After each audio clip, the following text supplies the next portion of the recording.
right, everybody, welcome back to another edition of Web of Wyrd. This is a 40th birthday edition. My name is David Farrell. I'm one of your co-hosts for today. And as always, I'm joined by my brother, herbalist extraordinaire, rock and roller, the one and only Mr. Pete Jackson Main in the house. Booyaka, bro. Hey, 40 years. It's the Ruby anniversary. 40, It is 40 indeed. episodes, not 40 years. It hasn't been that long. It But feels yeah, like 40 years sometimes, especially over the last 4 years. the Ruby edition. Right. I hope there's maybe some auspicity in that. I Auspiciousness. hope so. Either that or about to get a golden handshake from Spirit Bro. I don't know which. We'll see what's going to happen. So today, everybody, welcome to our Web of Wyrd podcast here on YouTube. We are going to do the same as we've done for the last few editions, which is just do the first 10 minutes to grab all of you wonderful friends of ours, brothers and sisters who've been following us during these 40 episodes over the last few years. And then we're going to jump over to Rumble because we're going to be tackling some of the issues that have been, we can say, embracing all of us over the last couple of weeks. And we're definitely in a period of change, right, bro? A lot of big things going on, of course, back home in Blighty. Big election changes. Also, the situation across the channel with our Gallic cousins is somewhat similar, which is interesting. And of course, we have had all kinds of japes and merriment on this side of the pond over the last 2 weeks since, of course, Uncle Joe had something of a car crash live debate, which we'll talk about in some detail later, with good old Mr. Trump. And there has been the veritable, we can say, shit show unfolding this side of the pond ever since, which has been very, very amusing to watch from a distance, but also I think marks a turning point in proceedings. So we're going to talk about all of these things in a little while over on Rumble, but also, bro, we're going to be chatting a little bit about your recent adventures to Glastonbury. We didn't get to do the Glastonbury on-site piece, mainly because of internet connection, but you were not necessarily knee-deep in mud, but knee-deep in other stuff this particular No, there time. was a special kind of mud, I would say. Right. Let's call it Or muck, slime, maybe we perhaps. can say No, slime. actually, I'm being unfair. It wasn't too bad on that level either. I'll tell you a little bit about what I was encountering in a moment or so. But yeah, you're quite right. We had the best weather, really, because it wasn't even too hot. There was a couple of days where it was when the sun came out and it was a little bit too strong to be outside. If you're working anyway, we were sort of working in our tents, but most of it was kind of breezy, fair amount of cloud cover, the right kind of cloud. Didn't notice much of the old chemtrail activity during that period. It seemed to be relatively clear and fresh, I would say. The only problem with Glastonbury when it's dry is the dust that's generated. And there was a little bit of a problem as the festival went on. There was thankfully a small rain shower one night at the end. I think it was the Sunday night before going into Monday. And we didn't leave the site till Tuesday, so everything had really settled down by then. But the rain, even a small amount of rain, does tend to settle the dust, which is very welcome.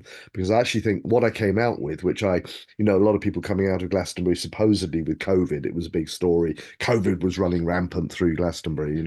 Well, as you might expect, it would really. I mean, all that shedding and spraying going on, person to person, I mean. Um, What a lovely image I'm getting from that one, bro. I know. And you're sort of, you're standing in crowds, um, you know, fairly dense crowds. Although it was interesting actually, because I mean I didn't get to see much of the music, but I did see one major act. I saw Idols headline the other stage on Friday evening, which was epic. That was the one where Banksy launched the rubber dinghy with the refugees in it. And that caused a massive storm, of course. I think you probably read about that one because the Home Secretary chimed in and said it was unacceptable and disgusting that he had done this, that this isn't art, etc., etc. Whereupon Banksy rounded on him and says, well, what's unacceptable is that my boat, my real boat, which is busy rescuing children in the Mediterranean, was impounded and stopped from operating, and that operation was seriously hampered. And I think that one of the things that came out of Glastonbury for me was a massive boost And we've talked about the refugee problem a lot. We've been talking about, we talked about people coming over in boats and being sent back to Rwanda. Well, one person apparently got sent back to Rwanda during the period since we last talked. I don't know whether you caught that one. One person was shipped back to Rwanda because he agreed to go. The rest of them, apparently, most of them they couldn't find. But that's still rumbling on. And I don't think that, I think Starmer will probably, I did hear that's right. That's the migrant boat artwork, which was dismissed by James Cleverly, I think it was, as vile. And I thought it was in very good taste, personally. It was very funny, and it was during the set. Idols were resolutely all the way through. Every second song pretty much dedicated to Palestine, Vivo Palestino, and they were flashing up big messages of ceasefire now on, at the back of the stage where they were performing, and they are a massively political band anyway. They don't pull any punches. They refuse to be classified as punk, but they really are the epitome of punk in my view, because punk has this kind of energy of let's go fucking, oh sorry, let's go change It's things. still on YouTube, bro. I thought, oh no, I'm still on YouTube. That's Damn. okay. All right. Let's go change things. And that was really coming through. And there was a lot of love in the audience for that. The Forest of Palestinian flags for a start, but also the whole thing about the refugees.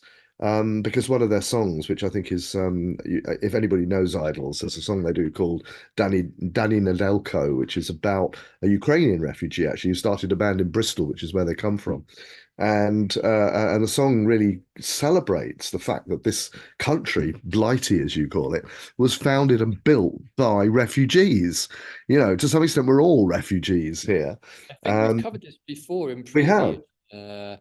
So you know what, bro? Let's just park that thought there, and we're gonna jump now over to Rumble before Pete gets us banned again. 2 episodes in a row, the brothers tried to get us hauled from YouTube. Where we're also going to be looking at a few other topics, right, bro? You alluded to the chemtrails issue, people not feeling in great shape, either with physical sickness. One of the other major things that has been coming through on the wire is feelings of depression, feelings of futility, and also for some of us, a sense of disconnection from maybe our guides or the upper echelons of reality. So we want to cover that too. And we're going to have a little bit of a rumble through the various changes going on in our society. And then we're going to look at a plan at the end and bring things to a more uplifting conclusion, we can say. So we'll see you all very, very shortly over on our Rumble channel. In the meantime, please do hit like and subscribe on the YouTube channel. It does make a big difference for us in trying to reach people with what we're trying to say and to help illuminate people's mental space with some level of humor to help us navigate these crazy times that we are in. So we'll see you all very soon over on Rumble.